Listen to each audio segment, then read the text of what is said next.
Greetings, everyone. I'm Jeff Riley. I'm the Executive Director of the Denver Public Library Friends Foundation. I have with me Michelle Jeske, the City Librarian and Executive Director of the Denver Public Library, and we are here to share with you a State of the Library report. We are doing this as a part of National Library Week. So libraries around the country are celebrating National Library Week, and we're certainly a part of that and happy to be so. I won't go further without getting started, so we can start. Michelle, would you share a little bit about the state of the Denver Public Library? I sure would, Jeff. Thanks for asking, and thanks everyone for being here today. We have had such a great year here at the Denver Public Library. Last summer, we reopened our beautifully renovated Blair Caldwell African American Research Library. We also celebrated its 20th anniversary. So you haven't been over there, please stop by. We also were able to reopen our Cherry Creek Branch Library, which is a big deal for that community. And of course, we've spent a lot of effort making sure that we're executing on voter commitments from the 2022 ballot measure. So a lot going on, Jeff.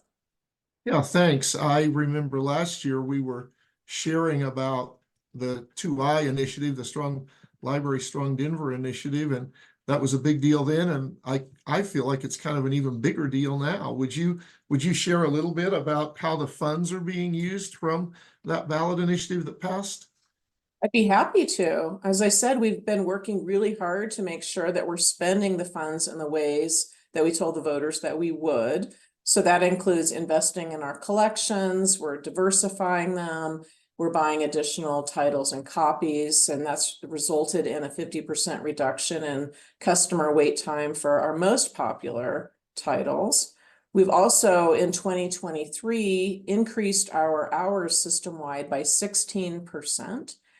So that's more access available to folks on evenings and weekends. And this year, we've added even more hours at some locations. So some libraries are open 7 days a week, and the goal when we're fully invested in our hours is for all locations to be open 6 days a week, which is primarily the case at this point. Another thing that we committed to, and I'm really proud of, is we have adjusted pay to be closer to market rate and keeping in mind years of experience for our staff. So that involved roughly 3/4 of our staff over the last 2 years. And that analysis and adjustment activity will be ongoing now, thanks to this new fund. And that's really important to us. We've also increased our staff to nearly 770 people. That's up from about 550 before the pandemic. And many of those staff are the reason that we can open more hours on evenings and weekends, of course, but some of them are to expand existing programming, but also to develop new programming and services to improve our ability to provide language access in the many languages that our community speaks. And then, of course, we've needed staff for a long time to help with learning and development, technology, and of course, building upkeep. So super excited about all of that, and you'll see more as we go forward. You know, the only thing I can say is wow. To have hired that many staff is a huge effort, and then to deploy the staff to expand the hours and expand the collection and everything else, I think is tremendous work. Thanks for all of that. And I've seen a difference myself, and I know others in the community have shared with me they've seen a difference as well. So the money is being used very well and as promised. So that's cool. Tell us what people should know about the current library operations. What's happening that people can enjoy? So in addition to what I've already talked about, we recently released a new digital platform to host our millions of digital assets. So that includes things like our Rocky Mountain news photos, our building and neighborhood histories, and much, much more. That's at digital.denverlibrary.org, so check that out. Also in our virtual space, with our new fund, we added the New York Times last year. So you can get free access with your library card to the daily news, including on the app, either on your Android or your iPhone. And it includes the game. So that's, if you're a crossword puzzle fan, that's really great. And then our recipe database as well. So good stuff there. People ask me all the time about the central library. It is open for business, but with some reduced hours and a smaller footprint while we're undergoing renovation on a big part of the building. But there are some beautiful new spaces available to folks already. So if you haven't been down to the new children's library, I invite you to do that. You and your family can make arts and crafts, participate in story time, play a board game, even play on a climbing wall if you're 7 and below. There's a lot of developmentally appropriate and fun spaces for families to enjoy. And the other new space that I'm so excited to introduce our customer base to is the Park View. This is what will be our big program space in the future. But right now, while we're under construction, it's kind of a branch library. You can come in and get your books there. Staff will go up and get books and archives from other parts of the building if you need them. If you need to use computers, that space is available. And not as great news. You may have heard that Mayor Johnston has been asking city agencies to reduce their budgets a bit due to the unanticipated costs of supporting our newcomers to the city. At this point, we don't know what impacts this will have to DPL, but the mayor knows, and we are very committed to being city partners by reducing our budget a bit while continuing to provide library services to the community. And because of the funding we receive from the Strong Library, Strong Denver initiative, which I've shared about already, we can keep moving toward our goals, even though there are budget cuts. So I'm extremely grateful for that. I'm also very grateful for the partnership that we're developing with this new mayoral administration. He and his team recognize how much work the library does to support immigrants and refugees and people experiencing homelessness. So we add a lot of value to what he's focused on. Yeah, and I think helping to address some of the city's, most pressing needs. I feel like the library is always at the forefront of serving the public, and those are great examples. I love the New York Times recipe section, and I love that I can now access it more fully. And I appreciate that particular feature myself. So I hope others who are listening to this are able to participate in all the different things that are currently happening at the library. Okay, so we talked about what is happening. Talk a little bit about the future. What's coming up in the life of the library? A lot of good stuff this year. I'm really excited to share that we will be fully reopening the Central Library later this fall. It's going to be so fun. Yeah.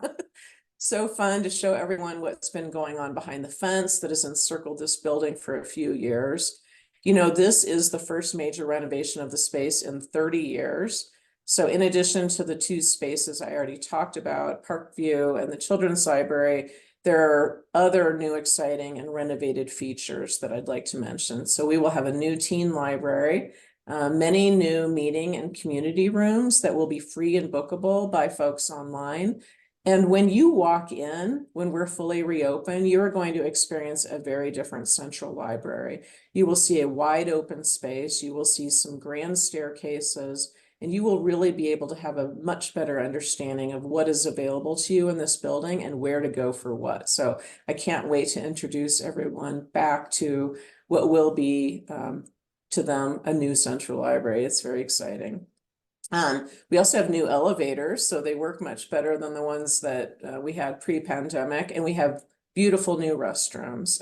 That may not be as glamorous to you as the new children's library, but it's really important for the experience of folks visiting the Central Library. I'm really proud of our staff team. It's been a long haul.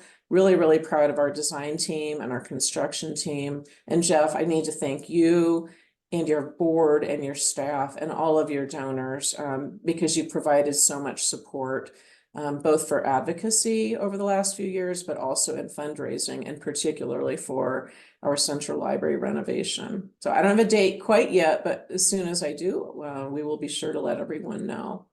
There's something equally exciting happening this year. We are going to be opening a new branch library in the Westwood neighborhood. It's called the Lena Archuleta Branch Library, and it's going to be a really beautiful space co-located with mission-aligned programs and services. So I look forward to letting you know when that's going to happen as well, and inviting you to experience that. Our future is really strong, and it's really strong because of all of you. So just want to thank you again. Well, thanks for the shout out to the Friends, Michelle. It's always our pleasure to support the library and represent such a great institution that's really, really important. So we're proud of it, excited about it, and we are excited. As you know, I know you get a lot of calls, and I get a lot of calls about when will Central reopen?